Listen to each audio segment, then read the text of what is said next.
Pues muy buenas noches, chicas. Qué bueno que se conectan en este viernes de Historia Universal.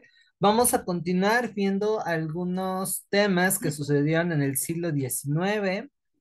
En esta ocasión vamos a ver dos procesos que digamos que fueron los antecedentes de la Primera Guerra Mundial. El primero de ellos es la unificación de Italia y Alemania en 1871, que bueno, habíamos tenido algunos guiños sobre esto cuando vimos revoluciones liberales burguesas del siglo XIX.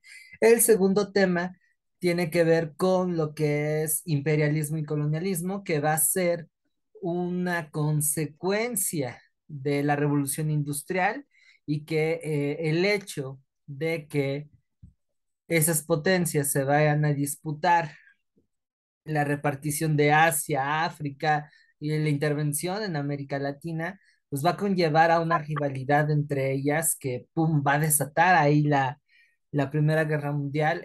Si tienen tiempo, voy a dejarles un par de documentales que a mí me parecen muy interesantes acerca de la Primera Guerra Mundial y la Revolución Rusa. De cualquier manera, también chequen la bibliografía que viene en el Drive, es muy consistente, pero me parece que con los documentales van a tener para cubrirla, ¿no? Entonces, ya saben, recuperar lo más importante, traer esa información para ir discutiéndola en público. Y bueno, en esta ocasión vamos a ver esto con el que se va a ir cerrando el siglo XIX, un cambio en el mapa de Europa, ¿sale? Entonces, a manera de introducción, les puedo platicar que eh, hacia lo que es eh, la segunda mitad del siglo XIX, prácticamente las principales potencias industriales de Europa Occidental ya habían profundizado su proceso de modernización política, económica, social y cultural. Es decir, ya se había establecido la idea de Estado-nación. A partir del nacionalismo hay una alineación entre la sociedad y lo que es propiamente el Estado. A través de esta cultura nacionalista van a aglomerarse. La consecuencia de algunos movimientos obreros, sobre todo los últimos, el socialismo y el anarquismo, comienza a visibilizar los derechos de los trabajadores, aunque todavía no se han institucionalizado, ¿vale? Entonces todo esto pues va a definir un poco la vida de lo que es Francia, Gran Bretaña, entre otras naciones, pero dentro de este conglomerado de países hay dos que para esas fechas todavía no se han consolidado, Italia y Alemania, ¿sale? Ahora, el hecho de que ambas naciones se constituyeran en un Estado-nación va a repercutir en romper el equilibrio político continental que ustedes recordarán se había pactado en 1815. Aquí, ¿qué quiero decir? Que estas dos potencias no solamente se van a unificar, sino también van a entrarle al quite a la repartición de Asia y África, y eso va a provocar rivalidades. Eso va a provocar que ambas naciones se vayan alienando en un sistema de alianzas que va a forjarse a finales del siglo XIX y durante em, lo que es las primeras décadas, no, la primera década del siglo XX, hasta que, bueno, eso diera pie hacia lo que es la Segunda Guerra, la Primera Guerra Mundial. O sea, que aquí ya empezamos con cierta tensión, ¿vale? Entonces, después de esto, ¿qué me propongo en esta primera parte de la clase? Pues cosas muy sencillas que van a sortear lo que probablemente venga en en el, en el examen. La primera de ellas es que identifiquen lo que es lo que tienen en común y las diferencias entre la unificación alemana y la italiana. ¿Sale? Eso es lo primerito. Van a haber cuestiones que van a ser muy parecidas, pero también algunos contrastes. La segunda que era lo que ya les venía platicando en la introducción, es vincular estos procesos con la paz armada. Me refiero a esta última etapa del siglo XIX, donde esos países rivales, que los voy a ir tocando en lo sucesivo de esta sesión, van a prepararse para un conflicto mucho mayor, que primero se asumía como una guerra europea, pero bueno, la cosa se salió de las manos. Hagan de cuenta que es como una fiesta que alguna vez, no sé si han asistido, me tocó, no en la preparatoria, pero sí en la universidad, en donde invitas a 15, una reunión tranqui, sencilla, pero de pronto tienes a media escuela ahí y bueno, ¿para qué les cuento cómo acaba la casa, no? Más o menos así va a ser la Primera Guerra Mundial, de ser un conflicto regional por las colonias que tenían y por los países que paulatinamente se van a ir insertando, pues bueno, va a tener eh, un carácter ya muy amplio, ¿no? Entonces, ahorita estamos viendo cómo se está preparando el terreno. ¿Alguna duda, pregunta, comentario? No, ninguna. ¿Vamos bien? Sí, sí, todo bien. Muy bien. Bueno, pues entonces continuamos. Pues vamos a empezar con la unificación alemana. ¿Sale? Alemania, a diferencia de otros países, todavía para la segunda mitad del siglo XIX no se había constituido como un país. Muy a pesar de que tenemos que esta región, lo que hoy conocemos como la Alemania moderna, pues culturalmente va a tener una serie de elementos culturales que más o menos van a tener en común una lengua. Aquí, por ejemplo, incidió mucho el hecho de que Napoleón Bonaparte ha intervenido en esa región, entonces eso va a dejar un sentimiento de por qué este güey se tiene que meter, ¿no? Y va a haber presión por intentar constituirse en un país como va a suceder con Inglaterra, Francia o España. Sin embargo, no les va a resultar tan fácil. Van a ver esos primeros ensayos, tanto en en la Revolución de 1820 como la del 30 y sobre todo la del 48, ¿no? Pero bueno, a partir de 1848, la unificación alemana va a estar a cargo de un reino que se va a llamar Prusia, que en su momento va a ser una potencia. Va a ser el Estado alemán más poderoso junto con Austria, eh, un país que en su momento va a ser uno de los enemigos más acérrimos de Napoleón Bonaparte y bueno, también un territorio que para ese entonces no solamente comenzaba a modernizar su ejército, sino algo que resultó ser más importante, iniciar su proceso de industrialización. Entonces, desde ahí se va a dar la integración del resto de los territorios, ¿no?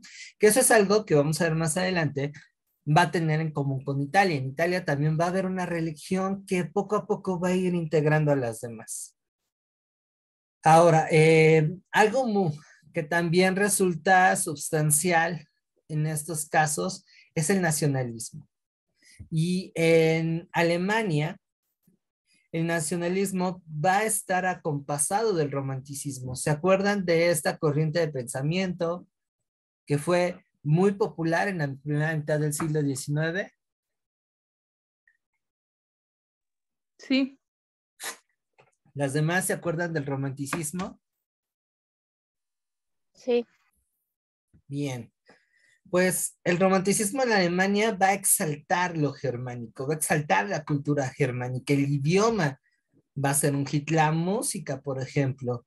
Y esto va desde los compositores que sucedieron a Beethoven hasta, por ejemplo, la literatura. Goethe va a hablar mucho de lo que es la Alemania, la filosofía, particularmente después del romanticismo, con un compa llamado Wilhelm Hegel, que bueno, ha sido uno de los filósofos que me ha hecho llorar más que cualquier exnovia. Sí soy medio chillo, ¿no?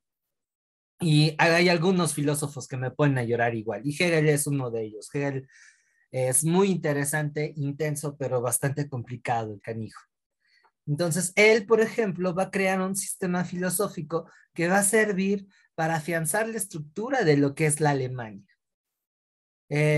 Por ahí también en la música va a estar Wagner, entonces hay toda una renovación cultural que va a integrar este sentimiento de pertenencia, que va a ir más allá del regionalismo. Esto va a estar armonizado, como les decía, con una modernización económica y también, sobre todo, militar, porque los instigadores de la unificación, que bueno, se los voy a presentar,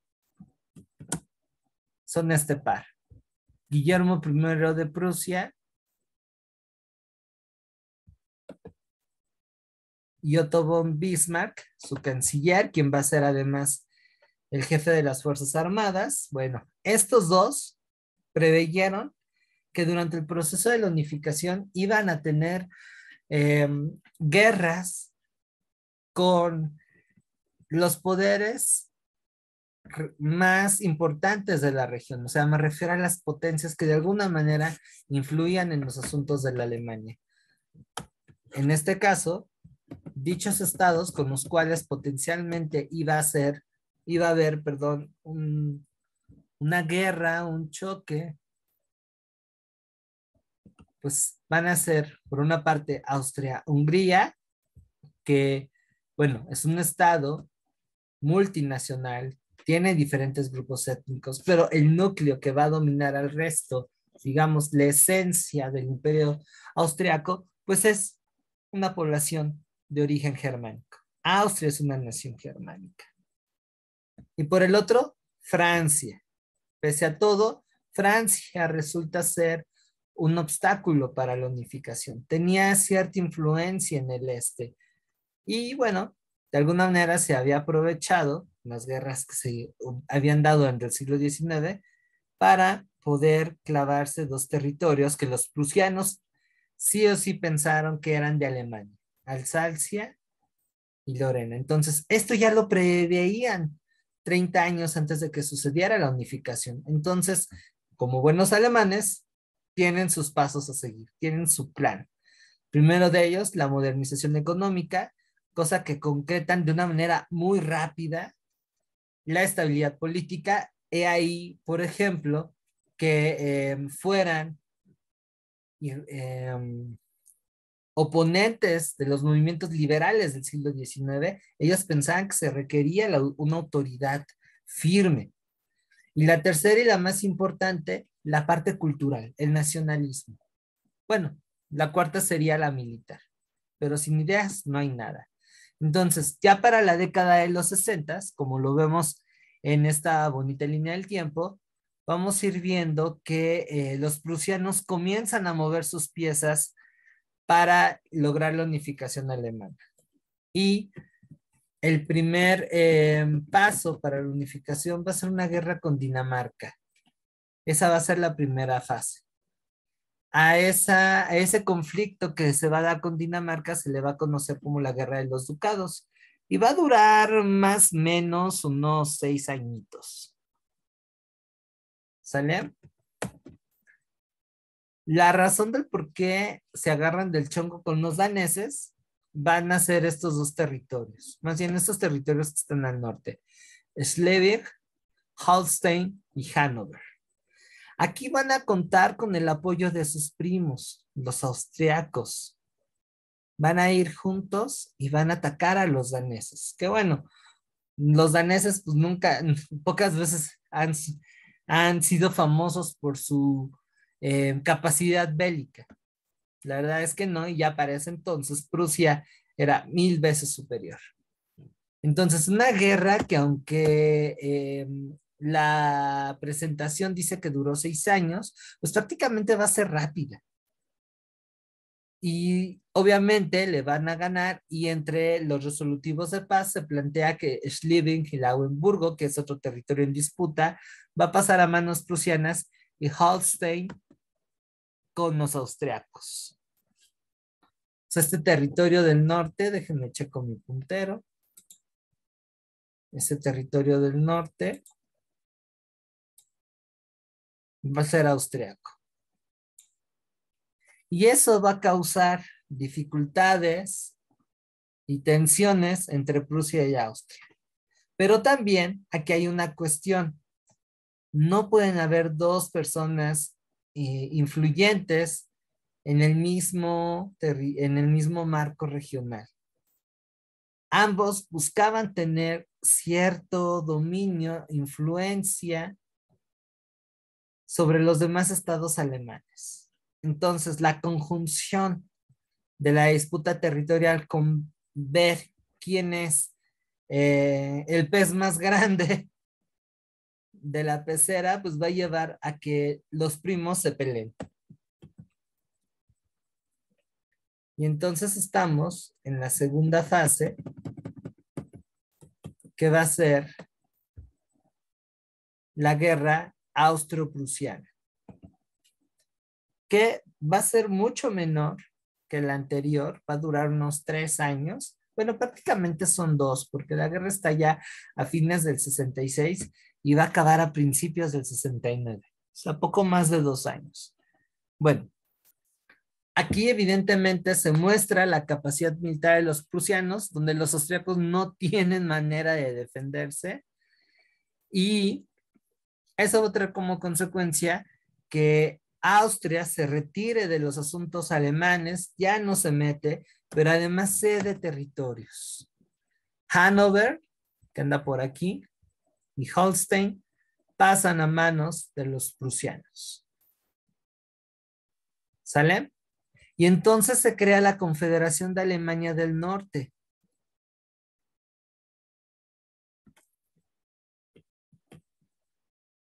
Y con esto se va a reforzar una cancelación de aduanas internas que va a permitir que el comercio interno de los alemanes se expanda. Ay, déjenme ver, déjenme recuerdo cómo se llama esa conferencia, esa unión aduanal, porque incluso se les llegan a preguntar. Zollverein, ya me acordé. El Zollverein. ¿Sale? Ese es el primer paso para ya una unificación en serio. La integración económica. ¿Qué les suena, muchachas? Como que la Unión Europea tiene una pincelada de esto, ¿no? Está interesante esa cuestión de la Unión Europea. Ya cuando estés en la carrera, Richard, nos platicarás un poco más a detalle de esta cuestión. Ya me estoy asustando. ¿Mande? Ya me estoy asustando, ¿no? No, está divertido. Si yo fuera 10 años más joven que feliz, una de las carreras que probablemente estaría estudiando sería Relaciones Internacionales, por la parte de la geopolítica, y además de que es una licenciatura muy flexible, muy, muy flexible. Pero bueno, no soy 10 años más joven que feliz. En fin. ¿Por qué flexible? Porque tiene de chile, mole y pozole. Ves geopolítica, ves política interna, ves historia, ves economía, ves un montón de cosas. Está muy campechana la licenciatura. Ah, sí, sí, lo vi en el plan de estudios, sí viene todo eso. Sí, bueno, también está muy cargada de filosofía. Entonces es muy interesante, me llama la atención. Hay varias carreras que me llaman la atención, pero bueno, en mi caso, pues sí, ya es un poquito más complicado rifarme una tercera carrera. Pero bueno, dicen por ahí que nunca es tarde, entonces a lo mejor me verán a los 60 ahí estudiando una tercera, una cuarta carrera, quién sabe. Pero bueno, volviendo al punto, con esa integración aduanal que se está dando en los estados que se integran, ay no, perdón, a Prusia, pues va a generar mucha tensión en Francia. A Francia no le está gustando esto, porque también prevé que en algún momento dado ambas potencias van a chocar. Y guárdenme este pollito, porque la tensión entre alemanes y franceses no se va a morir ahí, no se va a morir en la guerra que van a tener en 1870 al 71, ¿no? Va a trascender de tal manera que, que esta rivalidad sea una de las más visibles durante la Primera Guerra Mundial. Y bueno, no solo eso, también en la Segunda. Ya es después de la Segunda Guerra Mundial, cuando franceses y alemanes, pues más o menos comienzan a llevarse un poco mejor. Pero ahorita ya se están viendo feo. Incluso llegan a decir que un francés no es un francés si se lleva con un alemán. Así de intensos y de intolerantes comienzan a ser. Y a esto agréguenle que Prusia anda sobres dos territorios que, como les decía hace unos momentos, pensaban que eran pues parte de Alemania y eran, eh, estaban integrados a Francia, Alsacia y Lorena. Ahora, para esta situación, también Francia está gobernada por Napoleón III, un nombre que no les debe ser desconocido. ¿Lo han escuchado? Es sobrino de Napoleón Bonaparte. No, Sí, yo sí. A Buenas ver, Edgar, noches. buenas noches. Sí, como dices, es su sobrino. Digamos que, a ver, si mal no recuerdo, la historia era después de la Revolución Francesa, sube Napoleón, después hay toda una participación de potencias donde participan Prusia, Austria para derrocarlo, terminan en la batalla de Waterloo. Uh-huh. Restablecen la monarquía porque pues en ese momento pues todos eran monarquías, ¿no? Uh-huh. Restablecen la monarquía y según yo vuelve a haber como algo, bueno, otra revuelta, me parece que más bien que termina con un gobierno más bien democrático, con ¿cómo se llama? El sobrino de Napoleón, pero él mismo Con se Luis vuelve como Napoleón III. autócrata, ¿no? Napoleón III, pero él mismo como que retoma la monarquía Ándale. bajo su figura, ¿no? Sí, es como tipo Star Wars, ¿no? O sea, se convirtió en lo que juró destruir. Exactamente.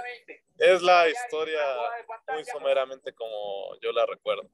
Muy bien, pues bueno, hay una cuestión más del por qué deberíamos de recordar a a Napoleón III, que bueno, también es Bonaparte, ¿no? Y es que Napoleón III va a apoyar a los conservadores mexicanos para instaurar un imperio aquí en México, va a patrocinar a Maximiliano de Habsburgo. Chéquense las fechas. La segunda intervención francesa se va a dar entre 1862 y 1867. Ahorita nosotros estamos en este periodo de 1866, que es cuando acaba más o menos la guerra con Austria, a 1870. O sea, ya en el último año, Napoleón III está viendo que los prusianos andan bien agresivos y prevé que va a haber un conflicto. A eso agréguenle que la aventura en México no le está saliendo como lo tenían planeado. Los republicanos mexicanos, que eran los que estaban a favor de Juárez y de mantener la independencia, aunque perdieron al inicio de la intervención algunas batallas, la segunda que fue el sitio de Puebla en 1863, mediante las guerras de guerrillas hicieron que el ejército francés jamás tuviera un control efectivo sobre el país. Agréguenle que año con año la intervención francesa en México resultaba cada vez más cara. Y también a la rivalidad que tenía Maximiliano, que era de una forma de pensar un tanto distinta a la de Napoleón. Entonces, viendo que la situación en México no era muy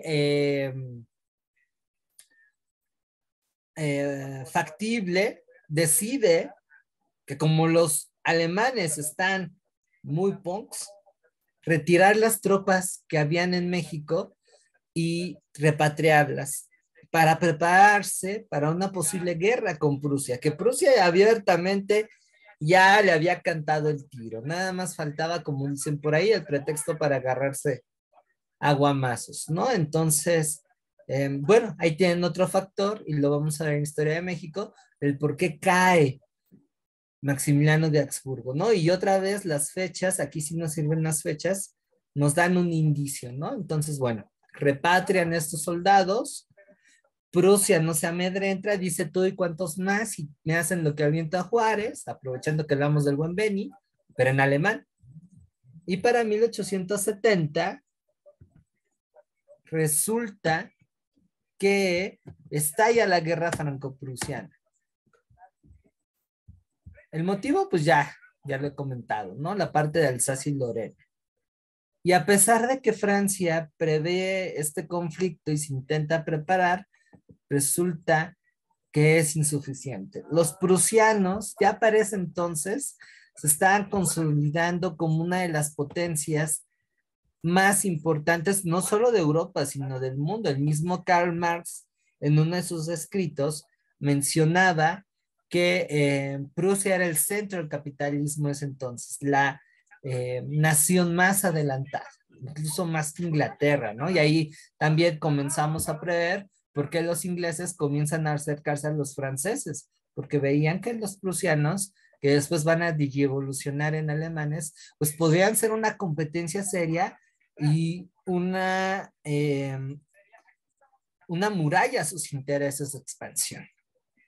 La verdad es que Prusia llega como si tuviera, no sé, hay unos de estas sustancias que te hacen agarrar músculo rápido, ¿no? Entonces, y eso se vio en 1871, por eso comentan que la paz armada inicia justo después de esta guerra, porque ya se veía que a mediano plazo, por la dinámica expansionista que traían los alemanes, porque bueno, se funda el Imperio Alemán, pero luego se meten en esta carrera de repartirse territorios en Asia y África, y eso no le gustó para nada a los ingleses.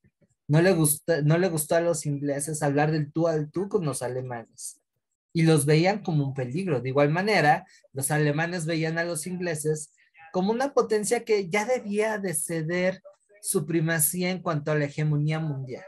Entonces ahí notamos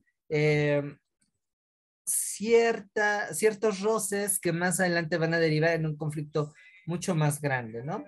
Entonces la consecuencia de la unificación alemana es que además de cambiarse el territorio, vean el Imperio Alemán o Segundo Reich, como le llegan a llamar, se extendió pues casi desde esta parte que me parece que en la actualidad es Polonia, Rusia, no me acuerdo muy bien,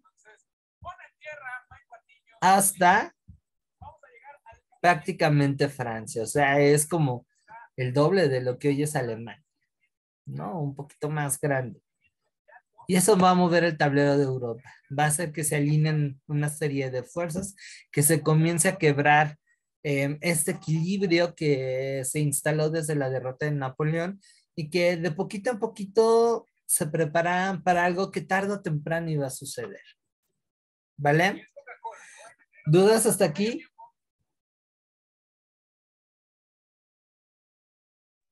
Por el momento no. Muy bien. ¿Los demás cómo vamos? ¿Todo bien? Ninguna Todo duda, bien, profe. gracias.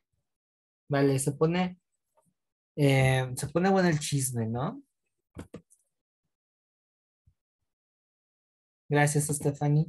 Ahora, pues, ¿qué va a pasar con Italia? ¿Cuál es el caso de los italianos? Bueno, esta era Italia previa a su unificación. Italia, como Alemania, estaba fragmentada en una serie de estados independientes, quienes paulatinamente sufrían la intervención y la influencia de algunas potencias europeas externas a ellos, ¿no? Tenemos el Imperio Austriaco, que con el paso del tiempo domina el noreste de Italia, de Venecia hasta Milán. Por otra parte, Francia también presiona y quiere tomar un poco del noroccidente. Y para acabarla de amolar, tenemos el Papa, cuyos terrenos, pues bueno, prácticamente van a agarrar todo el centro de ese país, más un poco el norte. Entonces, en total, además, tenían varios estados, eran 7 estados los que estaban divididos los italianos, ¿no? Como sucedió con los prusianos, hay una corriente nacionalista que ya desde los 20 querían unificar el país. Por ahí está el movimiento de los carbonarios, que los había referido en ese tema. Otro tanto sucede con la revolución de Mazarino, pero esos procesos fueron sesgados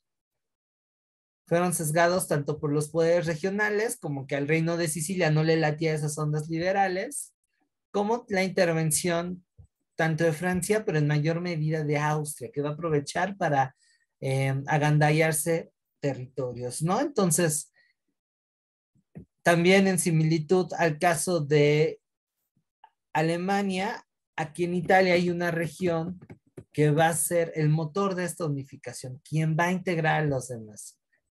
Y ese rol le va a corresponder al reino de Cerdeña.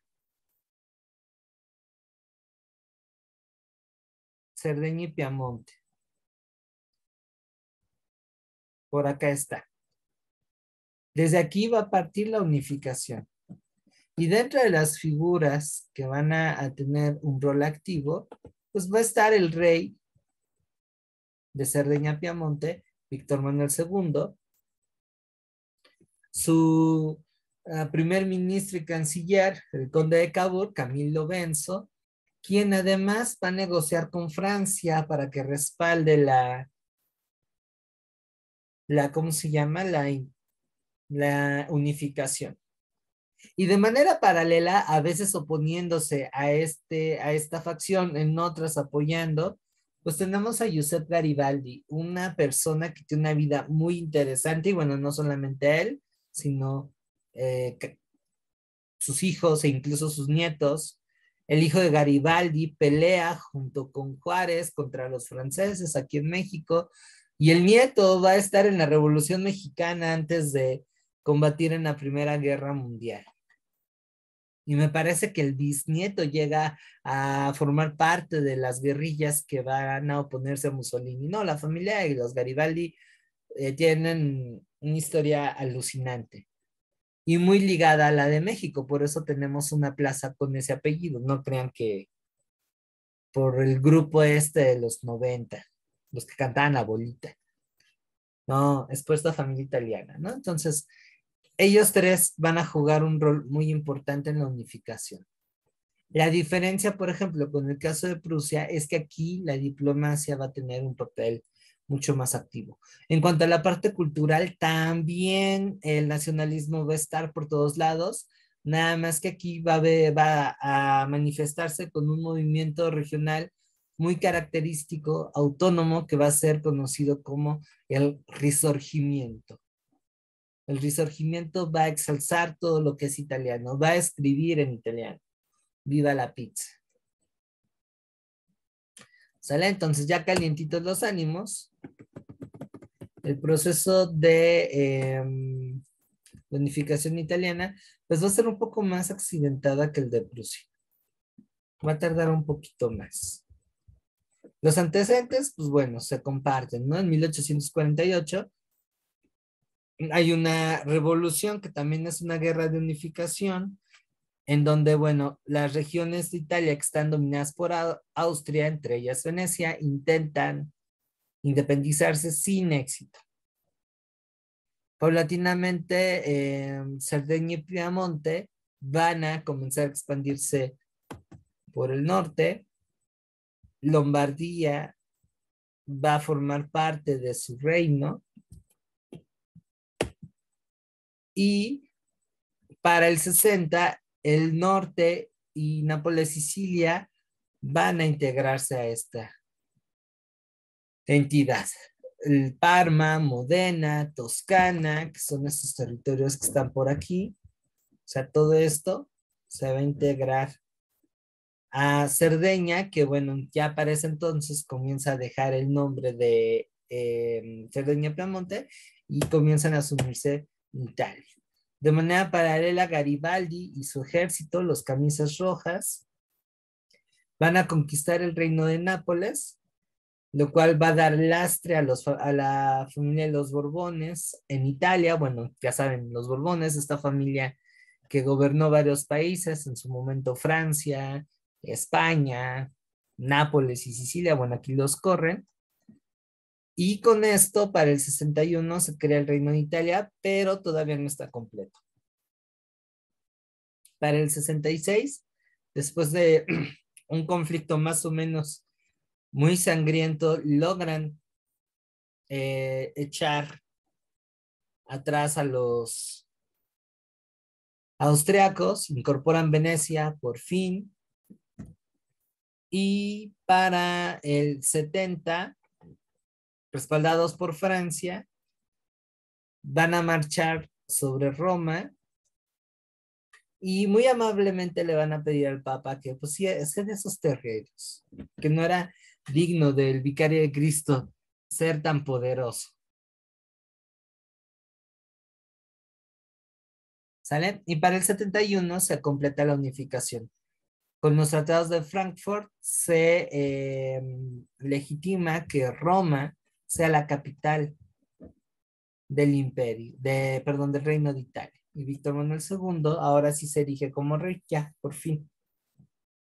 Consecuencias de esto, pues Italia también se mete a la carrera colonial, va a tener un par de territorios ahí en África, que ahorita lo vamos a ver, y va a entrar en este rol de tensiones que ya comienza a vivir Europa. Originalmente, qué chistoso, va a acercarse a la facción que va a estar liderada por el Imperio Alemán y el Imperio Austrohúngaro. Pero para cuando estalla la Primera Guerra Mundial, en 1915, les voltea bandera y se suma a la facción que va a estar encabezada por Francia y Gran Bretaña. ¿Sale? Ese cambio de alianzas va a estar bueno, ¿no? Entonces, bueno, también aquí, ya adelantándome un poco a lo que vamos a ver dentro de 8 días, Italia no le va a ir muy bien a la Primera Guerra Mundial y bueno, va a salir con una crisis tremenda que va a provocar muchas cosas, ¿no? Pero por lo pronto se asume como una potencia regional emergente y comienza también a participar en los asuntos continentales. ¿Sale? ¿Dudas hasta aquí?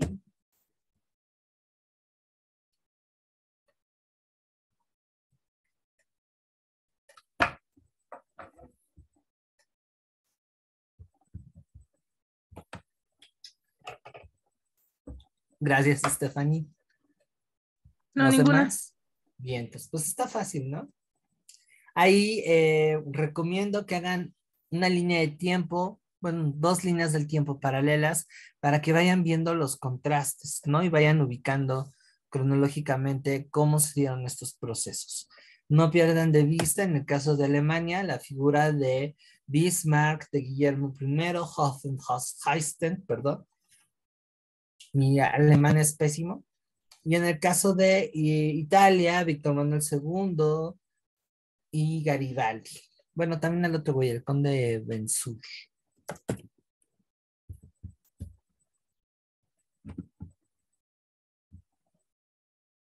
Muy bien, ya concluidos este tema, que está muy rápido, la verdad, está fácil, bueno, bonito y barato. Vamos a dar entrada a otro que a mí en lo personal me resulta ligeramente más atractivo. Todos me gustan, pero este más, y confieso que también me genera mucho rencor, mucho rencor. Nos vamos al imperialismo europeo. ¿Sale? Aquí me gustaría hacerle unas preguntas.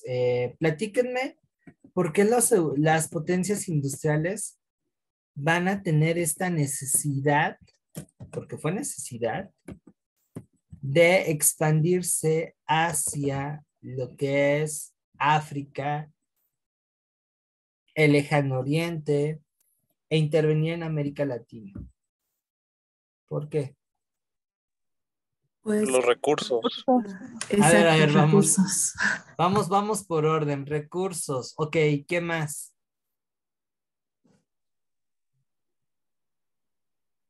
La posición geográfica. La posición geográfica, sí, y dominar rutas comerciales.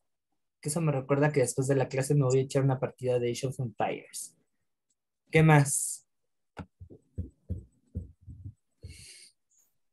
El clima.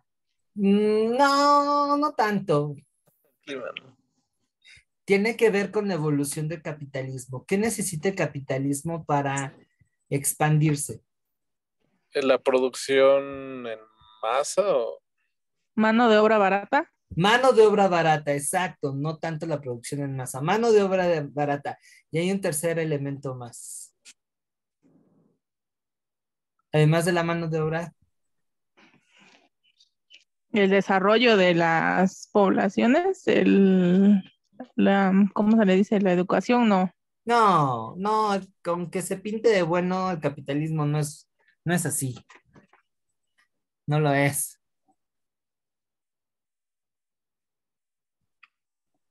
Piensen ustedes, ¿qué harían si tuvieran una empresa o bueno, un negocio? Pensemos que, vamos a ver, Alejandra, ¿de qué te gustaría que fuera tu negocio?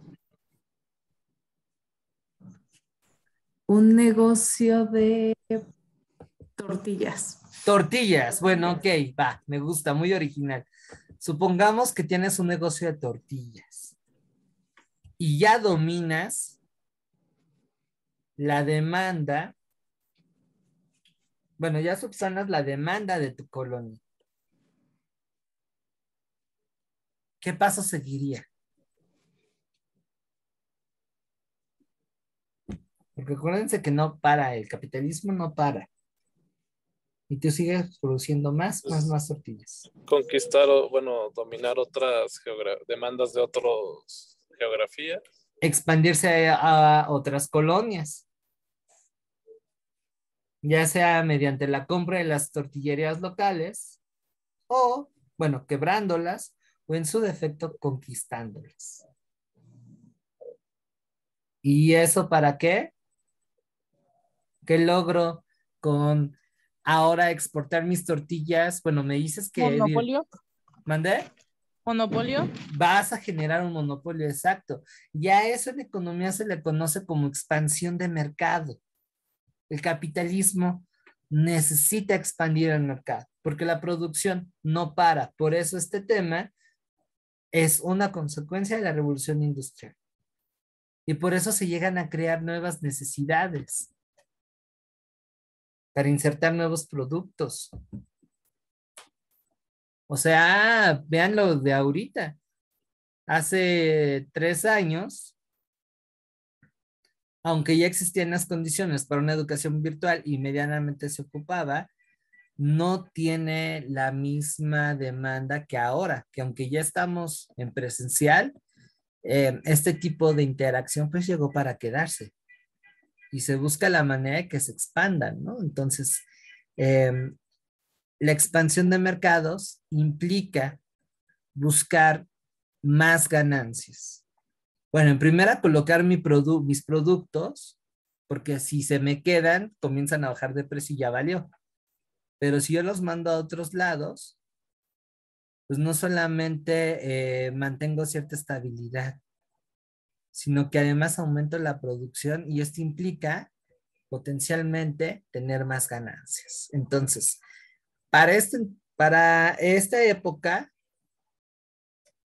esas potencias europeas, Francia, Inglaterra, Alemania, ya que Alemania, bueno, el segundo imperio alemán, Italia, todos ellos que además ya habían tenido una serie de transformaciones profundas, necesitan expandirse a otros lados por las necesidades que generó la revolución industrial, la búsqueda de nuevos mercados, la, mm, el monopolio de la mano de obra, o sea, no es lo mismo que yo le pague a un obrero nacional que ya me metió una ley en donde lo tengo que jubilar a los 60 años, por decir una cosa, a un vato de África que incluso lo puedo matar de hambre. Ah, pero es libre, porque si no, no me compra.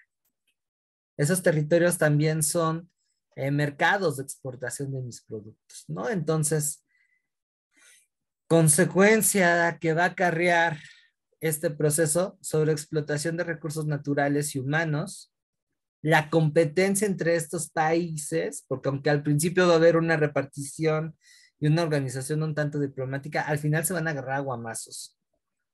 Y la generación de relaciones de dependencia, que tristemente, y a pesar de que ocurrieron muchas otras cosas, se mantienen en la actualidad. Vean cómo está la situación en África, sobre todo, Asia, y cuál es la relación que actualmente tenemos América Latina con Europa Occidental, particularmente Francia, Inglaterra, Alemania. Bueno, aquí incluimos a los Estados Unidos, Japón.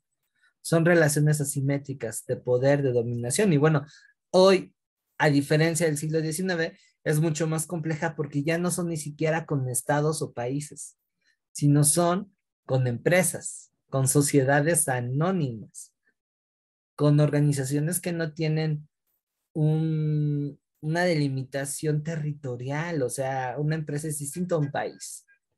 O sea, vemos aquí ciertos paralelismos, aunque no son lo mismo, ¿no? Así es que lo que vamos a ver en esta segunda parte de la clase son las características más importantes del imperialismo y del colonialismo, porque no solamente van a tener un impacto a corto y mediano plazo con este rollito de la Primera Guerra Mundial, sino que va a generar una serie de circunstancias sumamente profundas en los países que fueron colonizados y en procesos que en la actualidad se mantienen. No nos vayamos a otro lado. La manera, por ejemplo, en cómo aprendemos historia, aunque si bien inicia, si es que tienen clase de historia antigua, con India, China, el Medio Oriente, paulatinamente se va a ir acercando a Europa Occidental. Y el discurso histórico es Europa Occidental y si acaso Estados Unidos. Lo demás, híjole, te lo cuento, pero como una nota al pie de página, como un elemento secundario. Eh, las aspiraciones que tenemos incluso tanto como individuos como sociedad, algunas pueden ser interesantes, otras no tanto. Pensemos, por ejemplo, en el rollo de progreso material y que bueno, que se va a afianzar ahorita en el siglo XX, siglo XXI, se sigue pensando en términos de Europa, en términos occidentales. De igual manera, la interacción con el otro, este clasismo y sobre todo este racismo que tenemos interiorizado como sociedad, viene de Europa. La constitución como Estado-nación, la idea de una cultura nacional homogénea, que además no reconoce la pluralidad que puede haber en un territorio, que esa es una de las grandes discusiones que actualmente se está llevando a cabo, viene de Europa, viene de la cultura occidental y es hija directa de este proceso. Por eso, bueno, es fundamental darle una ojeada a esta parte, pues para ver cómo fue, ¿no? Así es que antes de que me gane la emoción, pues los objetivos que pretendo en esta segunda parte es pues algo muy básico a lo que vimos hace unos momentos, identificar las características principales, esto para no confundir. Han habido diferentes tipos de imperialismos a lo largo de la historia. El imperio de Alejandro Magno fue una expresión, Roma fue otro, el imperio español del siglo XVI fue uno más, pero este es distinto porque entra en la lógica del capital. No podemos entender la expansión europea del siglo XIX, el colonialismo, si no lo relacionamos con el desarrollo del capitalismo y del capitalismo en su formato de la economía de libre mercado. Eso vincúlenlo, por eso la revolución industrial también es un conecte, ¿vale? Todo esto, bueno, nos lleva a entender la situación de desigualdad que paulatinamente se va construyendo a nivel mundial y como segundo objetivo, pues ver cómo esto también va a ser una causa de la Primera Guerra Mundial. ¿Sale? O sea que entramos en una etapa un tanto volátil. ¿Dudas, preguntas, comentarios?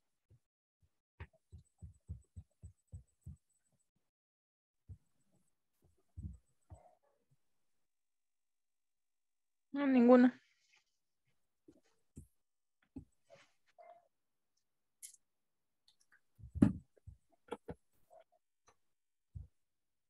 Muy bien. Si por ahí se me cuela una expresión demasiado técnica o hay una explicación que no les cuadra, por favor, métanme el freno. ¿Sale? Bien, vamos a empezar con la reflexión de estas frases. Léala con mucha atención y a partir de aquí, dedúzcanme qué es para ustedes el imperialismo. ¿Qué es lo que les manifiesta esas frases? Que, por cierto, dato cultural, las ciencias sociales forman de alguna manera un sustento ideológico de este proceso.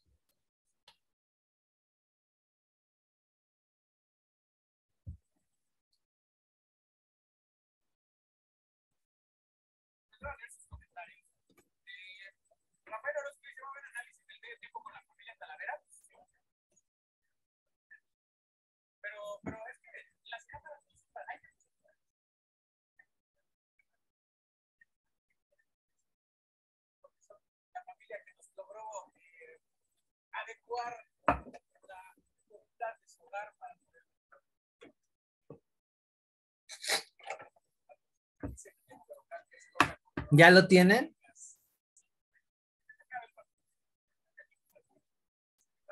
¿Cómo dice? Ya lo tienen. ¿Qué interpretación le dan a esta frase? Y cómo a partir de aquí pueden ir conceptualizando qué era el imperialismo.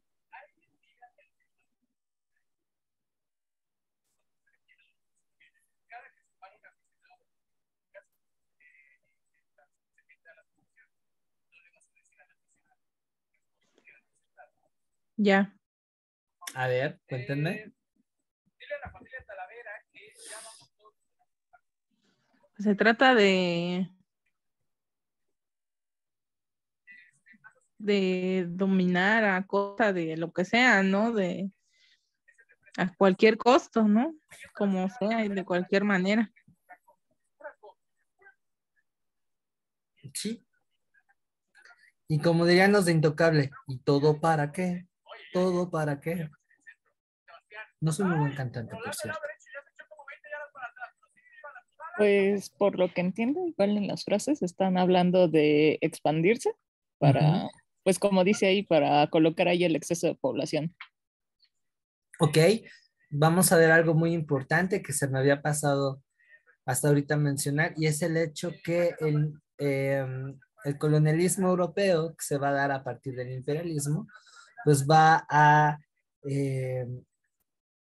intentar solucionar algunos problemas, ¿no? Recuerden que con la revolución industrial hay un crecimiento demográfico, pero no tenemos tantos recursos para mantenerlos, ¿no? Y a eso agréguenle el acaparamiento de riqueza que hay. Entonces, mándenlos, que se vayan a África, que se vayan a Asia, ¿no? Así, matamos dos pájaros de un tiro. Tenemos cierta presencia ahí, los dominamos, pero al mismo tiempo, pues, de alguna manera arreglamos las cosas, las broncas que hay en casa, ¿no? Eso es que muy bien. Y la primera tiene una cuestión muy interesante, a ver si la descubrieron.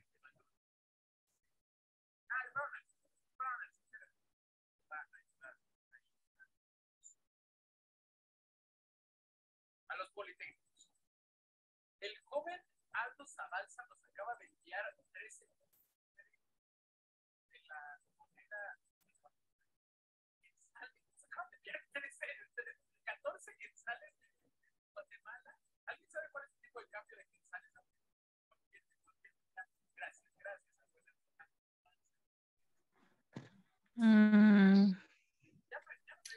Ahí practiquen su lectura por inferencia. Lo que yo más o menos entiendo es que querían Ajá. como que divulgar su forma de vida, su estilo de vida a otros países. Ujú. O sea que, ajá, vas, Como Richard. lo máximo, ¿no? Como lo Ándale, máximo, como si fuera lo máximo, indispensable. ándale, ¿no? Qué bueno, esa actitud todavía está presente, ¿no? Sí, hay una cuestión muy mesiánica, como si ellos fueran la última Coca-Cola del desierto. Y mira, güey, yo tengo el progreso porque yo soy industrializado y tú siendo un inferior, un salvaje, pues te estoy haciendo el favor de colonizarte para que te jales y conozcas la buena vida. O sea, se asumía en esa misión.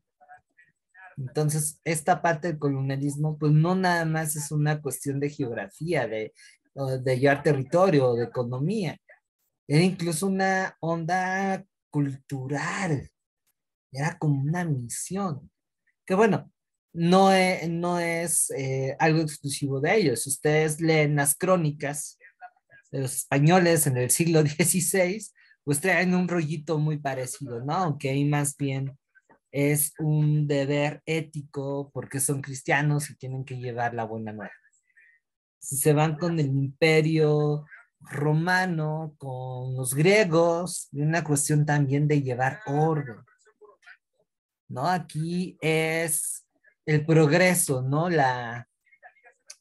El fundamento ideológico. Y bueno, tristemente, las ciencias sociales van a entrarle al quite, van a ser también parte de esta fundamentación ideológica, ¿no? Si ustedes leen el positivismo, por ejemplo, de Comte, Comte va a fundamentar de, oye, los africanos están abajo de los europeos, por consiguiente, los europeos tienen el deber moral de dominar a los africanos para jalarlos al progreso. ¿Cómo los vamos a dejar ahí atrás, no? Invalidando, ¿no? Las particularidades culturales de cada uno. Por ahí hubo un sociólogo, me parece, o antropólogo, no recuerdo bien, Herbert Spencer, que va a adoptar algunas ideas de Comte, pero va a estar más influido por las categorías de Darwin, y entonces él asume que así como hay una evolución en el mundo animal, en donde la selección natural y la competencia hace que estén en la punta de la pirámide las especies más aptas, así también las sociedades. Y en consecuencia, como aparentemente hay un disfrute del progreso técnico que está dejando la revolución industrial, los europeos llevan la batuta sobre las otras sociedades. Y eso, bueno, no solamente va a justificar el racismo o la discriminación, sino incluso el exterminio de colectivos enteros. ¿Sale? Entonces, bueno, para ir redondeando el imperialismo europeo, como más o menos ya les había platicado antes, va a ser un proceso que va a formar parte del desarrollo del capitalismo industrial y va a consistir en, en la dominación de una región para cumplir tres elementos fundamentales: la obtención de materias primas, la adquisición o aseguramiento de una fuente de mano de obra barata que permitiera reducir los precios de producción, y la expansión de mercado. Esos tres elementos van a marcar una diferencia entre el imperialismo europeo del siglo XIX con lo que se llevaba antes. Por ejemplo, para el siglo XVI-XVII, los europeos que vinieron a América, pues prácticamente venían por tierras y por conseguir metales preciosos y acumularlos. Aunque ya estaba el capitalismo en una onda medio primigenia, no pensaban en la lógica de la expansión de mercados. Eso se fue dando con el tiempo y tardaron mucho, mucho tiempo. Si nos vamos con Roma, era más que nada obtener esclavos. Entonces, como les decía hace unos minutos, hay que entender la lógica de esa expansión. Directamente está ligado con el capitalismo. De ahí que sus protagonistas van a ser los estados más industrializados del momento: Gran Bretaña, Francia, Segundo Imperio Alemán. Más adelante se van a integrar Estados Unidos y Japón, que son dos casos externos a Europa que van a tener esas necesidades materiales, o mejor dicho, esas ambiciones. Y es más, también en este proceso le van a entrar países que ya comenzaron con su proceso de industrialización, aunque no está completo. Bélgica, Italia, Holanda, el Imperio Ruso,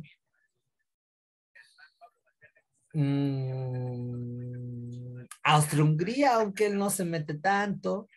Ahora aclaremos una cosa. Cuando hablamos de imperialismo, estamos hablando de un sistema en el que la cultura, la política y la economía se organizan en función al dominio de unos países sobre de otros. O sea que podremos tener un imperialismo directo que se va a manifestar en el colonialismo, que ahorita voy a explicar ese término, y hay otro que va a ser indirecto. Es decir, que aparentemente se va a respetar la independencia y la autonomía de esos países, pero va a haber una influencia, una incidencia en las políticas internas. Ahí quien mejor expone ese caso, pues va a ser Estados Unidos. E incluso es una forma de imperialismo más barato, por así decirlo. En vez de entrar directamente y yo acarrear todos los gastos de invasión y de dominio, pues me alío con la élite local, les inculco mi ideología, les meto lana, invierto, y que las autoridades locales velen por mis intereses. Que de cierta manera eso es lo que va a suceder con el porfiriato, aunque bueno, también Porfirio Díaz, que es contemporáneo de esta época, pues va a tener la lógica de que se necesitaba el capital extranjero para echar a andar el país. Que bueno, desde el 21 andaba metido en muchas broncas, ¿no? Pero en el Inter, pues también vemos una influencia de estas potencias en la política interna mexicana. ¿Sale? Entonces, bueno, ya aclarados este punto, podríamos decir que el colonialismo, que es esta ocupación directa, forma parte del imperialismo. ¿Vale? Y ahora, para que más o menos estemos hablando en el mismo idioma, vamos a referir que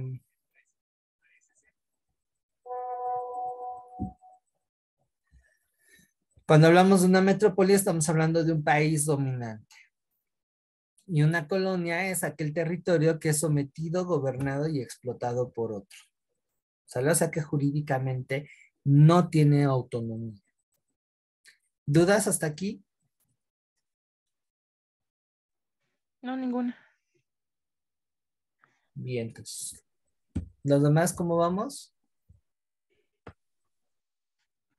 Todo bien. Okidoki. Bien. Ahora, ¿qué condiciones respondieron estos? Ya más o menos habíamos tocado algunas, ¿no? Dentro de la política, el hecho de que andes de metiche en otros lados implica un cierto prestigio. También tiene que ver una cuestión del nacionalismo. O sea, tú al ser un ente especial, debes de participar en esto, ¿no? Otra cuestión va a ser tratar de desviar la atención de los problemas que hay en casa. No perdamos de vista que siguen habiendo movimientos al interior de algunas de esas naciones que promueven un modelo más equitativo. En cuanto a la economía, pues conlleva lo que ya les había platicado, la expansión de mercados, la obtención de materia prima, la expansión de capitales, la emigración a las colonias, lo cual implica una salida a los problemas sociales y también un paliativo a las crisis económicas. Dicen por ahí que las guerras a determinada escala activan las economías, ¿no? Aquí el hecho de irte de conquistador de alguna manera estimula que suceda eso. Y tenemos también razones ideológicas muy, muy fuertes. La idea de que tú eres superior a los demás. aquí está muy marcado, perdón, la idea del racismo. No solamente en términos étnicos, sino en términos culturales. Yo, por el simple hecho de ser blanco, europeo, justifico que mis ideas son buenas, aunque no tenga jodida, una jodida comprensión de lo que es, ¿no? Les cuento así brevemente, estoy participando los viernes en un círculo de estudios sobre la historia de Xochimilco. Y bueno, el cuate que es responsable del taller y que da las clases, nos llegó a platicar que él en sus investigaciones encontró una nota de periódico de un español que veía como problema el hecho de que la profundidad de los lagos tuvieran una cierta altura, ¿no? O mejor dicho, sí, perdón.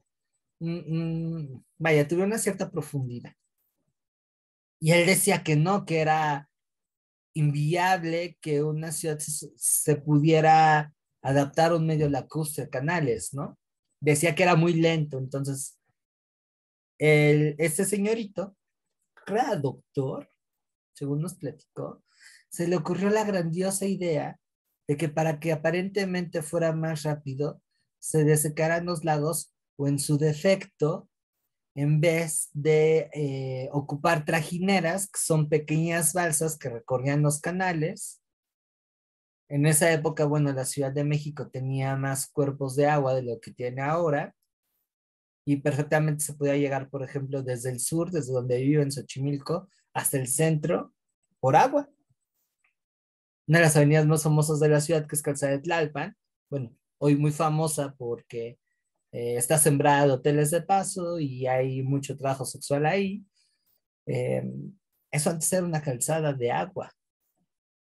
Entonces este güey, no encontré otra manera, decía que las trajineras eran muy lentas y que eran un símbolo de atraso, que mejor pusieran caballos para que arrastrara ciertas, es una especie como de carpas en las que la gente se pudiera mover.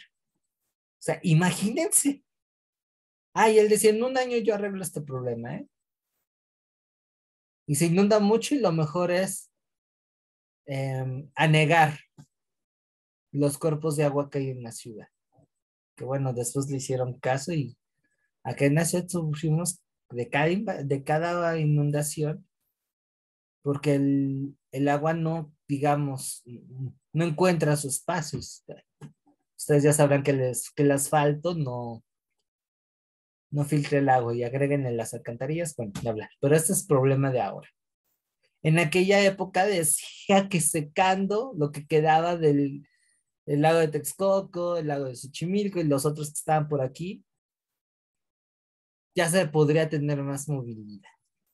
Cuando perfectamente durante un buen tiempo la gente nativa de aquí ya se había adaptado al medio, ya había hecho sus medios de transporte para que pues, se pudieran mover más rápido, ¿no? Pero como no era blanco, ya de entrada no tenían razón. Su conocimiento era nulo.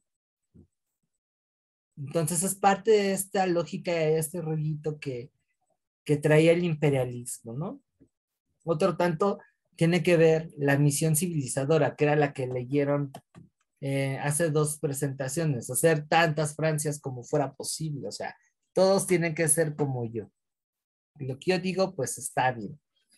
Y agréguenme también la cuestión de la religión. No se dice mucho, pero el cristianismo va a ser parte de esta estructura ideológica para dominar a otros pueblos. Se asumía que las religiones chamánicas del interior de África, el Islam, que también está presente en ese continente, que también se lo toparon en Asia, este rollo como de los espíritus, los ancestros, el budismo, que llegaron a ubicar en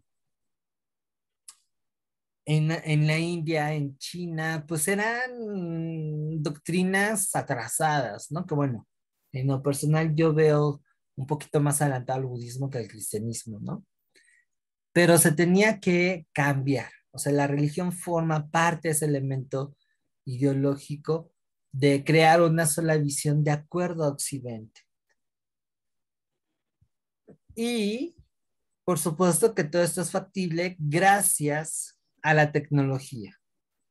A partir de la revolución industrial va a haber una superioridad tecnológica y militar que va a permitir la dominación de las comunidades nativas de esas regiones.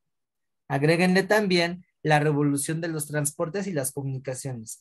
Esto es muy importante porque antes del siglo XIX era imposible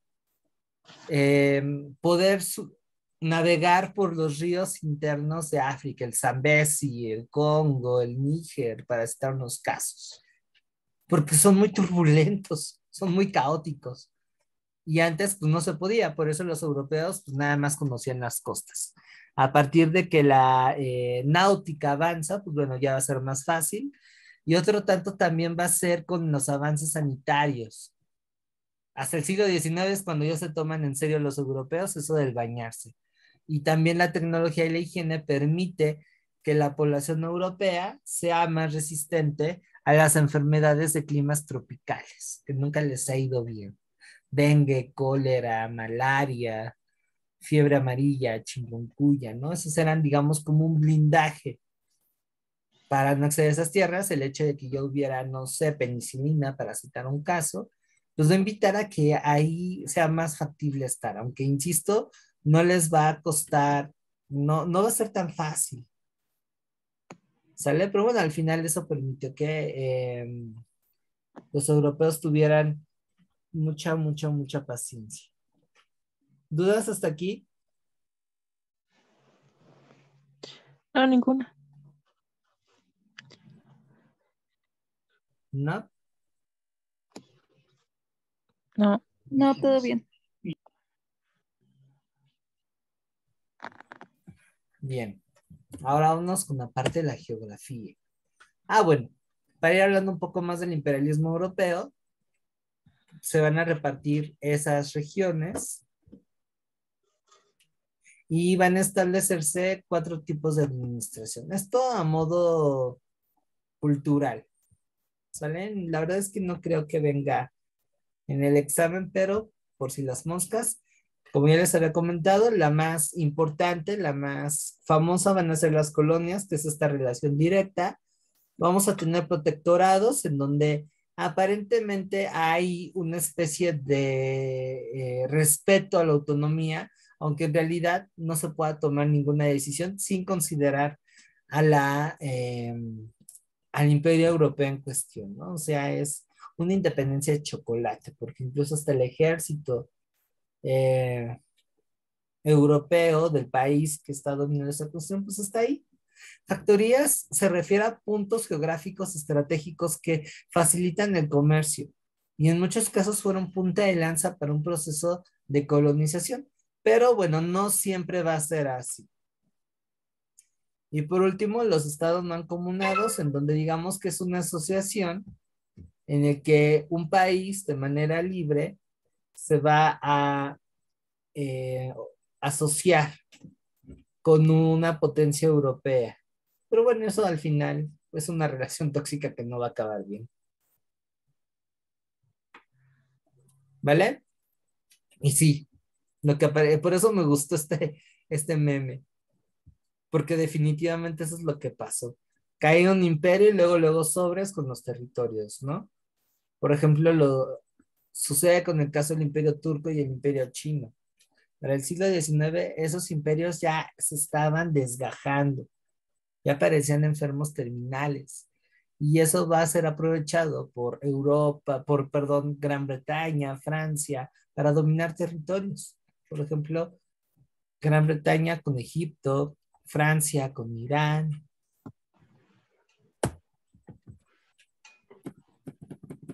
Y bueno, en consecuencia tenemos estos son los metiches, justo en ese orden.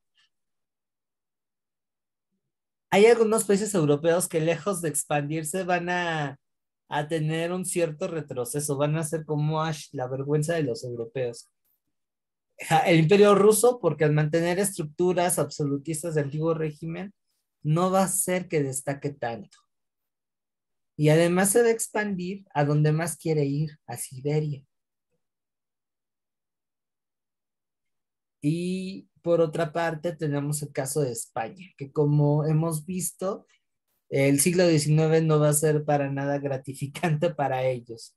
Entre el 21 y el 26 pierden sus colonias, la mayoría de sus colonias americanas, salvo Cuba, eh, y para finales del siglo XIX, después de una guerra con Estados Unidos, termina de perder lo que le quedaba. Pierde Cuba, pierde Puerto Rico, pierde Filipinas, pierde Guam, las Marianas, entre otras tantas. ¿Sale? Y así está el mundo.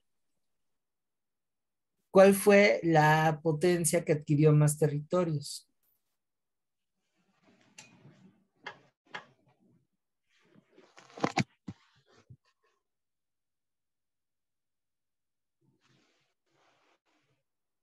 Estados Unidos.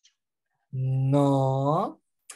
Ojo, los que están en un color así medio pálido, hueso, aparentemente son países independientes. Fíjense que en África hay dos. Pues Reino Unido, ¿no? Es el que se ve más. Exactamente. Me parece que el Reino Unido agarró, porque una cuarta parte del territorio mundial.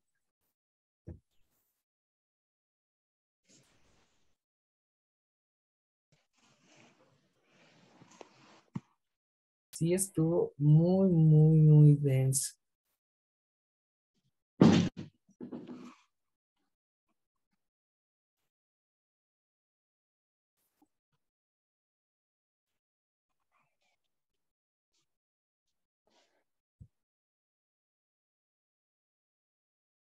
¿Salen? No, no se hagan, no se vayan con la finta. Si bien la expansión del territorio ruso es destacable, se va a un lugar poco interesante, por así decirlo.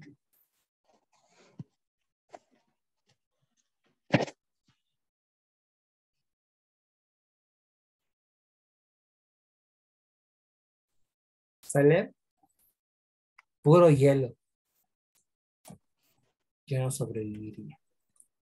Para que lo vean un poco más a detalle, este es el mapa de África.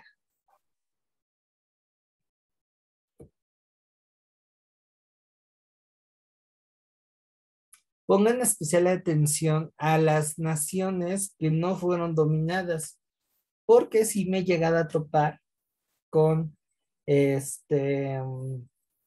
preguntas en donde les hablan países que no fueron sometidos por el imperialismo europeo en el siglo XIX.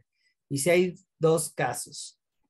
El primero de ellos es Etiopía, que se va a mantener independiente hasta el siglo XX, cuando ya los italianos con Mussolini los quieren conquistar, que por cierto su gobernante se viene aquí a México, le pidió paro a Lázaro Cárdenas de que se viniera para acá y pues le dijeron que sí.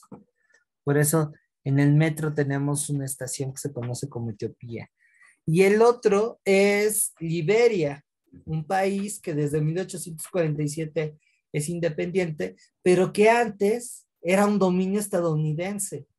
Liberia, ay, perdónenme, Liberia fue una posesión estadounidense. Eso también, quédenselo porque llega a ser pregunta de examen de las manchadas. Casi nadie se la sabe.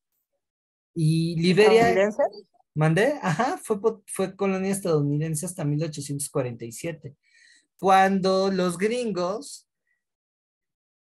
en su afán de resolver el problema de la esclavitud, ustedes recordarán que Estados Unidos hasta 1865 mantenía la esclavitud como legal y por eso se desarrolló una guerra civil al interior de los Estados Unidos.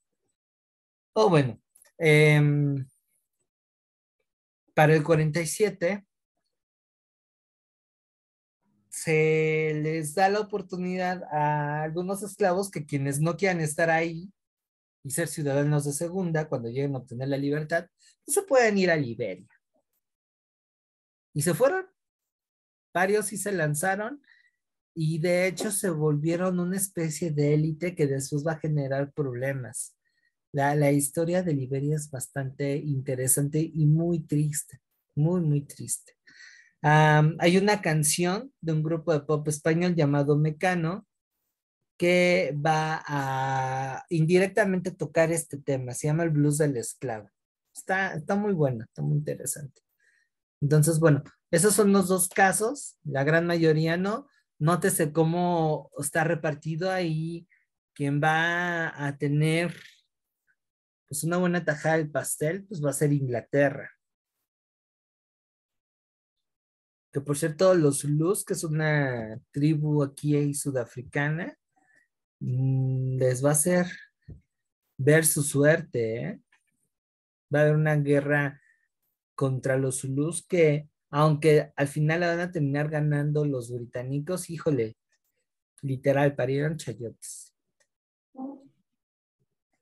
Y originalmente también Sudáfrica estuvo dominada por los holandeses, aunque para 1891 Inglaterra va a quedarse con una buena parte y después de la Primera Guerra Mundial, esta parte del África del suroeste va a terminar siendo inglesa. La mayoría de las colonias alemanas van a pasar a propiedad de Francia o de Inglaterra. ¿Sale? Asia va a suceder otro tanto. India, van a haber países que aparentemente son independientes, pero que de ahí no lo son. China, por ejemplo. China va a pasarla muy mal, le van a meter mano todos, y eso va a generar un malestar que va a provocar que caiga el imperio chino. Si por ahí les gustan las artes marciales, les recomiendo una película que está ambientada en la última etapa en que China era, pues, una semicolonia europea. Se llama Érase una vez China. Sale Jet Li, fue de los primeros trabajos de Jet Li.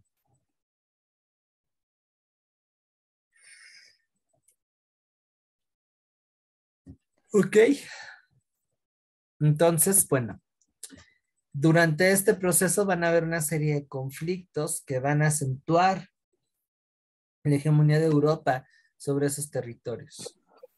De los primeros es la guerra del opio, que va a desatarse entre China contra Inglaterra y que va a tener como casus belli el control de ese estupefaciente. En aquella época las drogas eran libres. Tú te podías ir a un café y pedir, oye, ¿me das 4 gramos de opio? Y la andabas ahí girando. La prohibición se llegó a dar después.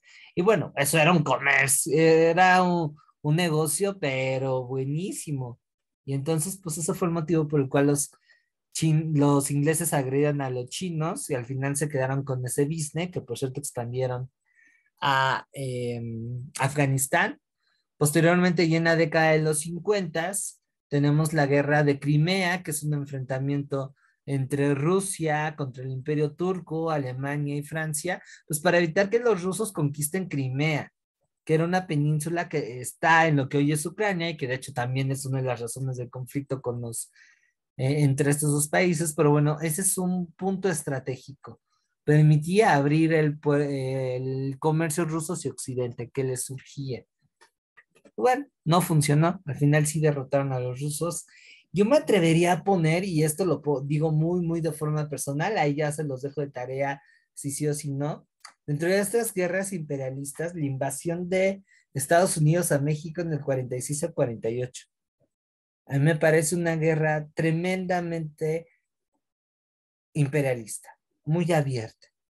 Y es un conflicto clave porque le va a permitir a los Estados Unidos dar este salto, primera potencia regional, y posteriormente a lo que es su carácter de potencia mundial. O sea, no se puede entender el desarrollo de los Estados Unidos sin esta invasión, sobre todo por la obtención de recursos naturales, oro, California, nuevas tierras de cultivo, petróleo.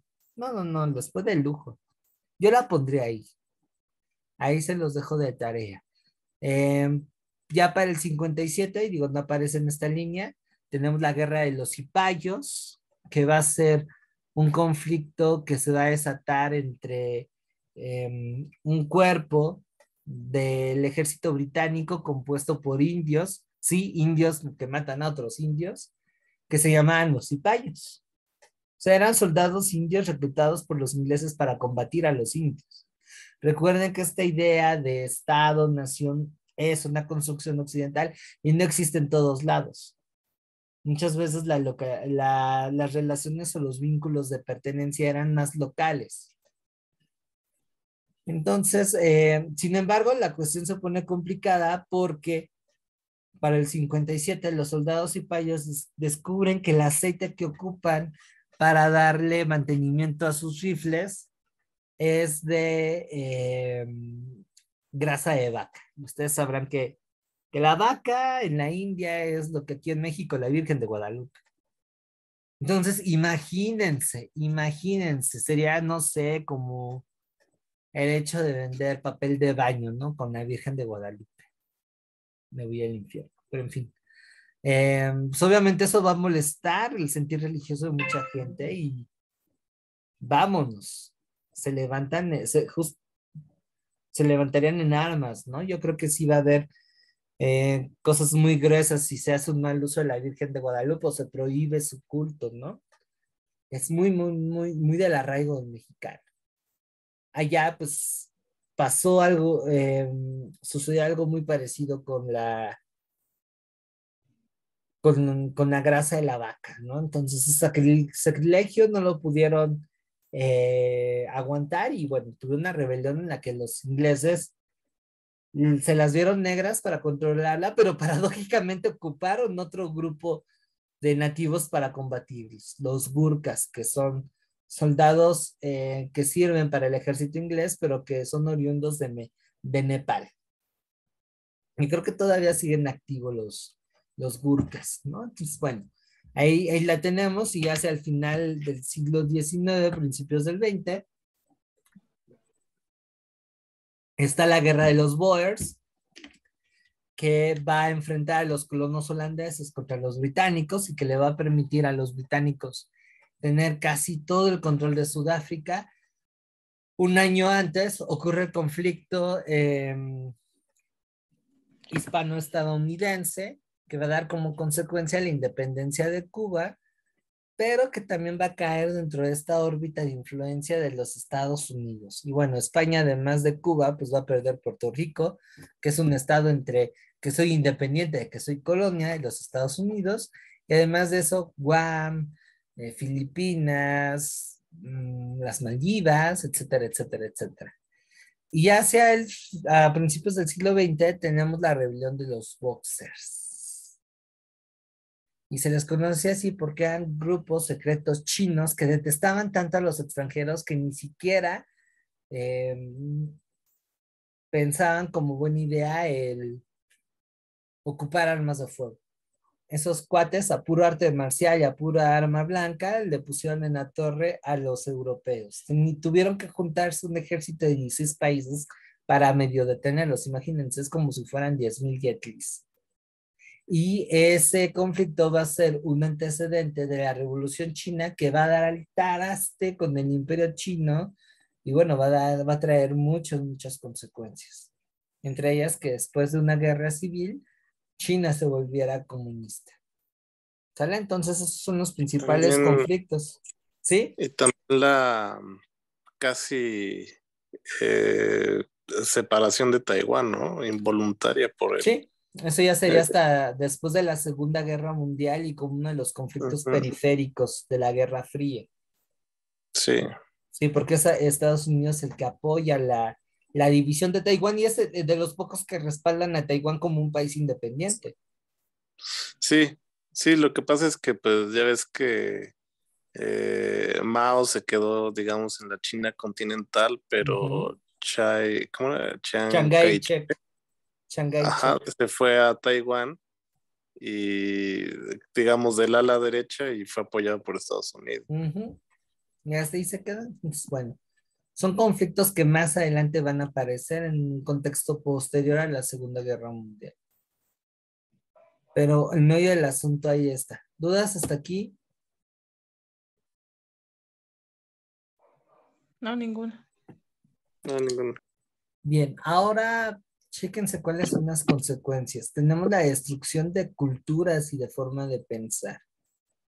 Hay relaciones de desigualdad entre las regiones periféricas a Europa Occidental y América del Norte, y que aunque décadas después logran obtener su independencia, tristemente siguen manteniendo esas circunstancias y se ha afianzado con el paso del tiempo. ¿Sale? Otro tanto, pues va a ser la rivalidad entre potencias que va a dar pie a la Primera Guerra Mundial. Esa caricatura lo muestra bastante, bastante, bastante bien. Y sin embargo, pues no todos van a estar de acuerdo.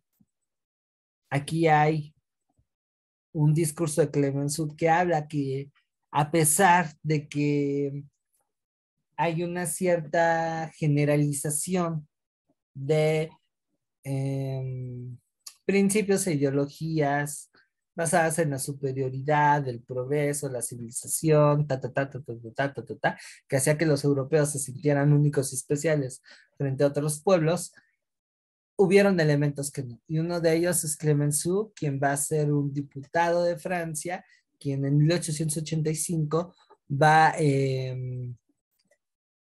condenar el imperialismo. Por eso cito ese fragmento, a mí me parece muy bueno con muchos elementos que nos refieren a lo que está sucediendo en aquella época. ¿Ustedes cómo ven?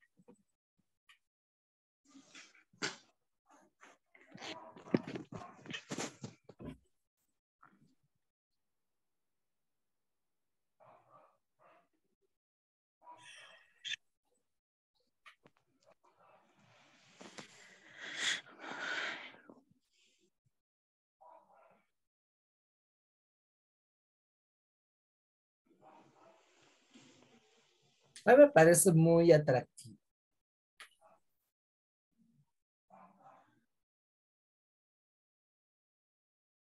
¿Por O qué? sea, por lo que dice, y además, ¿quién lo dice? O sea, ya desde el siglo XIX, desde 1885, hubo gente dentro de la misma Europa que dijo, bueno, esto es una reverenda mamada, no existe esa cuestión de la civilización, una raza superior, o sea, ese derecho, ¿no? Que te confiere la cuestión de que tú estés en un nivel superior de desarrollo, pues no, ni es lo que denuncia ese fragmento.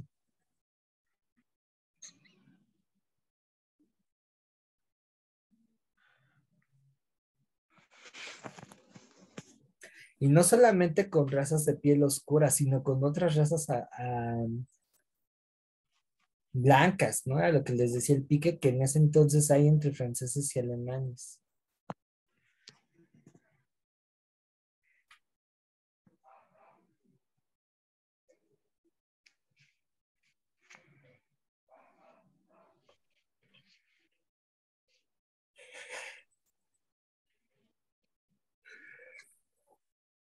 A pesar de que se creían ambos los superiores, ¿no? Ujú. Sí, eso es algo muy interesante. Fíjense que en mis ratos libres estoy revisando este libro. ¿Quién sabe cuándo lo acabé de leer? Pero me parece muy importante. Se llama Genealogía de los Bárbaros. Es de un filósofo francés que se llama Roger Paul y hace un análisis desde la historia, la filosofía y la literatura de cómo se ha ido construyendo esa idea del bárbaro, de quién es el otro, y ese otro que yo no acepto y que tiendo a rechazar y que en determinadas épocas históricas es aquel que no debe de ser.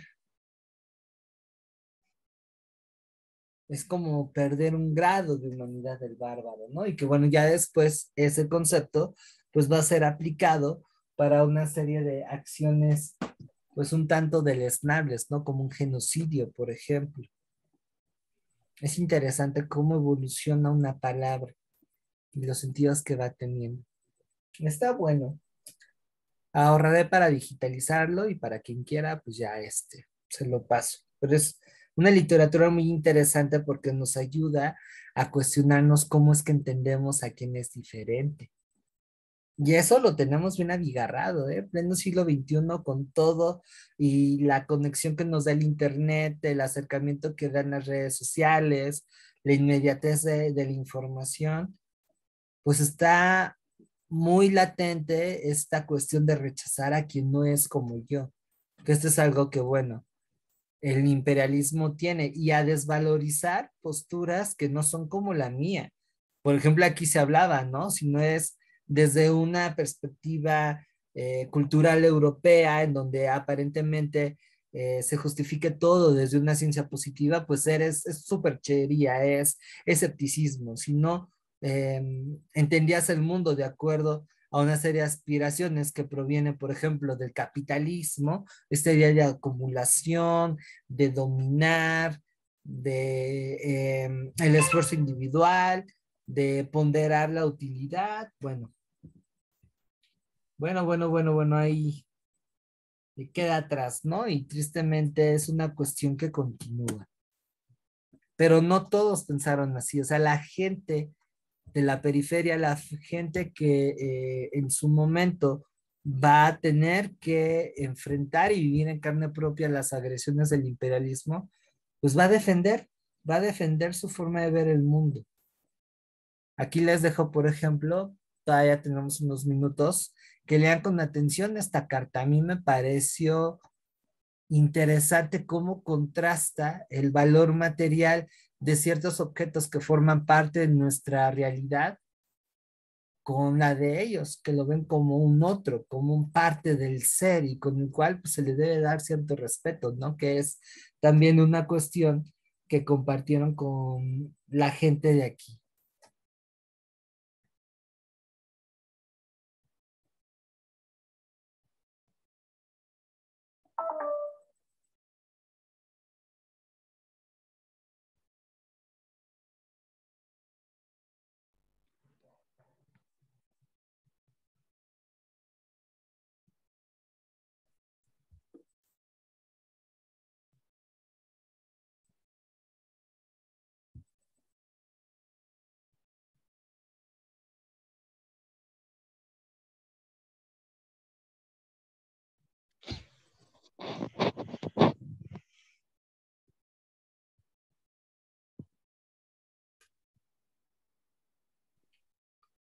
¿Ya la cacharon?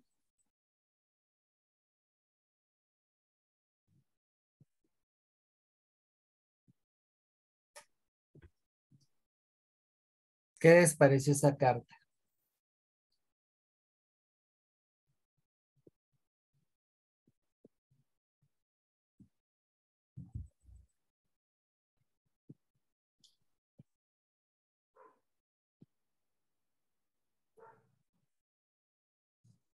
Pues me parece muy triste porque hasta parece profecía. Más bien era testigo de lo que estaba pasando. Ve el año. Ya para esa época comenzó con mucha fuerza la conquista de lo que los gringos llaman el lejano oeste. Ese que pintan tan bonito en las películas de vaqueros y de series que le usaban a mi abuelita como Bonanza.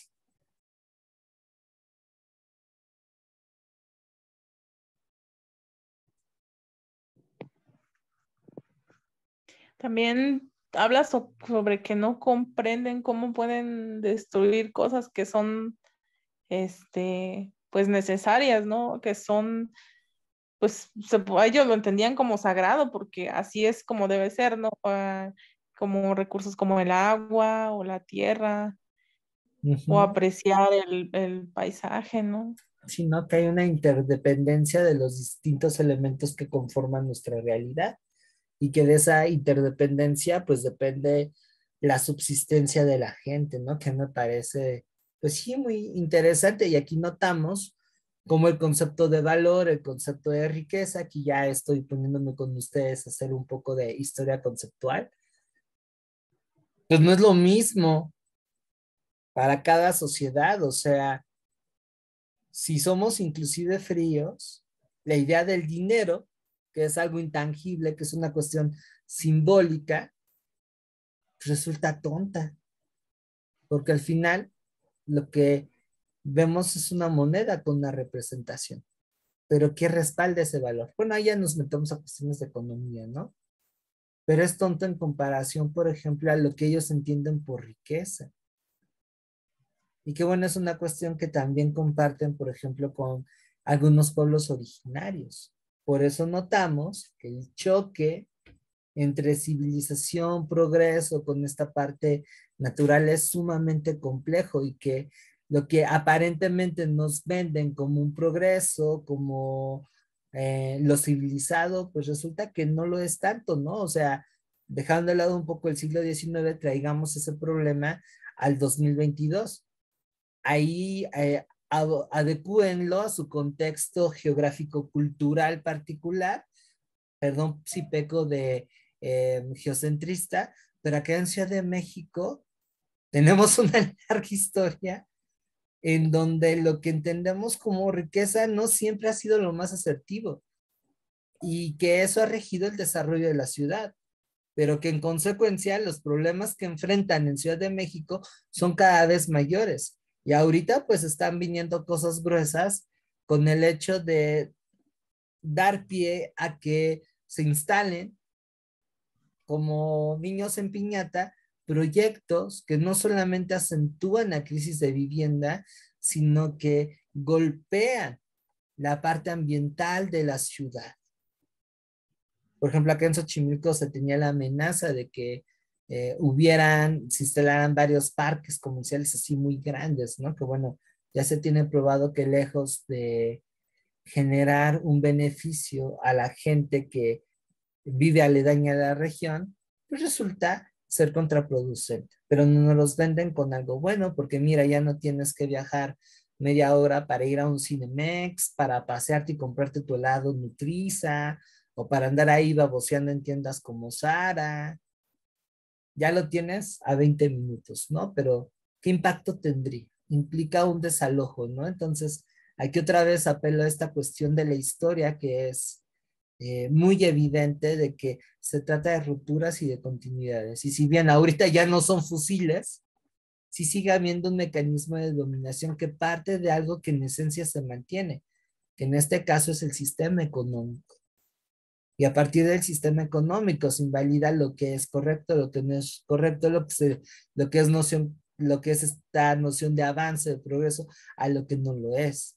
El hecho, por ejemplo, de ponderar en la actualidad, comprar tus cosas en un mercado de la colonia, en una tondita y no en un Oxxo, en un bodega aurrera, se sigue asumiendo como una cuestión de atraso.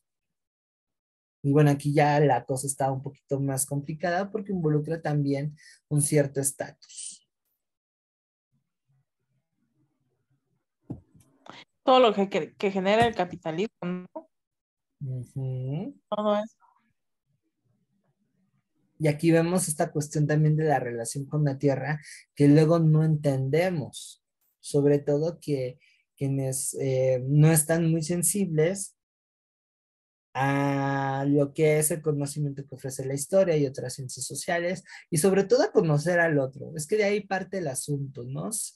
Tristemente, y más ahora, curiosamente, el conocimiento del otro ha sido sesgado por una cuestión de intolerancia, de estandarización, que cada vez me parece más peligrosa, ¿no? Y que, bueno, se alimenta muchísimo de una falta de criterio. Eso yo lo veo, por ejemplo, en donde vivo. No nada más es la cuestión de la tierra, porque todavía hay resabios de una cultura campesina, sino esta cuestión de comunidad que va de la mano con este rollo de la tierra.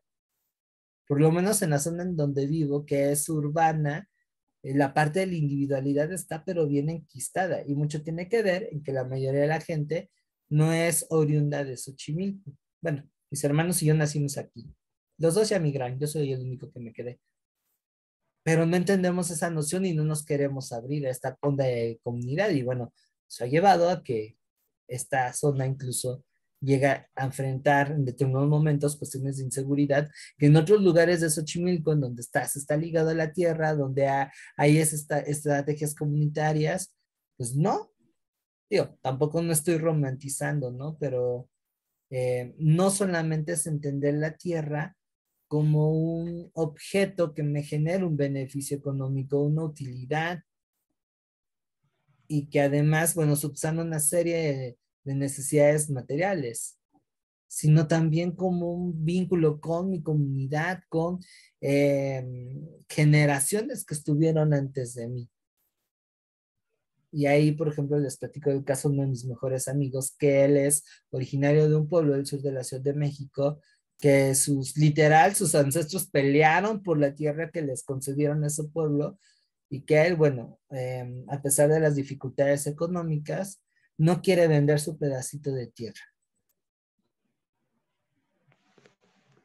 Entonces es algo que, bueno, esto desata muchas cosas, ¿no? Y aquí Fanon, que por cierto les recomiendo mucho la lectura de este señor, Los Condenados de la Tierra, es un libro buenísimo, léanselo, pues trata de ver, ¿no? Que no solamente está esta idea dominante de progreso que hemos venido resaltando, sino que también hay una resistencia desde abajo que vale la pena visibilizar y que nos lleva a entender pues, por qué pasó después lo que ocurrió, ¿no? Y los problemas que siguen acarreándose en el presente. Que al final ese es el meollo de la historia, no, no son fechas, datos, ni personajes. ¿Vale? Pero bueno, espero con esto haber satisfecho sus inquietudes, sus necesidades escolares. Si se quedaron picados, bueno, descárguense esta presentación y aquí hay un buen de material para que puedan recuperar más acerca de este tema. Chéquense la canción de Civilización de Tania Libertad, tiene una letra bellísima y me parece que recupera bastante bien el sentir de un esclavo negro que es capturado y traído a tierras desconocidas, que bueno, según la letra, lo que narra Tania, es aquí en América, ¿no? Y que es como un territorio desconocido. Imagínense esa brutalidad que implica ser extraído de tu lugar de origen, ¿no? Que bueno, ahorita quizá no lo sentimos tanto por las necesidades que genera la migración, pero que es un golpe brutal, es un golpe de lo más agresivo que uno pudiera tener y luego a la fuerza mediante el uso de violencia. La historia no es linda, tiene contrastes bastante agresivos, pero que hay que enfrentarnos para justo transformar nuestra realidad, para no hacer juicios de valor. ¿Sale? Entonces ahí chéquenlo, cuéntenme cómo se sintieron, qué tal estuvo la sesión de hoy, si todo estuvo claro. Sí, estuvo buena. Si no los enredé.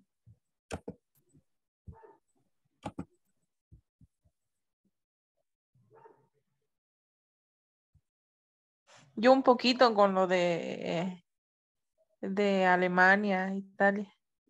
Ah, ok, ahí recomiendo que hagan un cuadro comparativo de cómo se fue dando el proceso de unificación. Hay un cuadro comparativo, va a ayudarles bastante y no perder de vista la parte de la geografía. Con eso ya la tienen librada.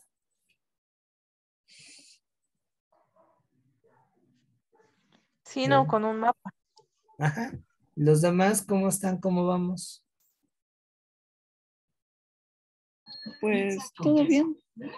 Bueno, yo todo bien. Ok, muy bien. ¿Los demás? Todo bien, profe, nada más así que también yo me confundí un poquito con lo de Alemania y Italia. Ok, pues hay un cuadro comparativo entre los dos procesos, sin perder de vista los periodos, pues va a ayudarles muchísimo. ¿Sale? Pues bueno, si no hay más comentarios, muchas gracias por conectarse. Nos vemos en unas horas, que recuerden que mañana a las 8:30 de la mañana, para quienes me puedan acompañar, tenemos la clase de geografía. La que tal vez no vamos a tener, porque ahí se me está atravesando una situación familiar que debo de confirmar entre hoy y mañana, sería filosofía. Voy a hacer todo lo posible por que se abra, pero si no, les voy a ir avisando con la mayor antelación posible. Porfa, estén al pendiente de mis mensajes en el chat.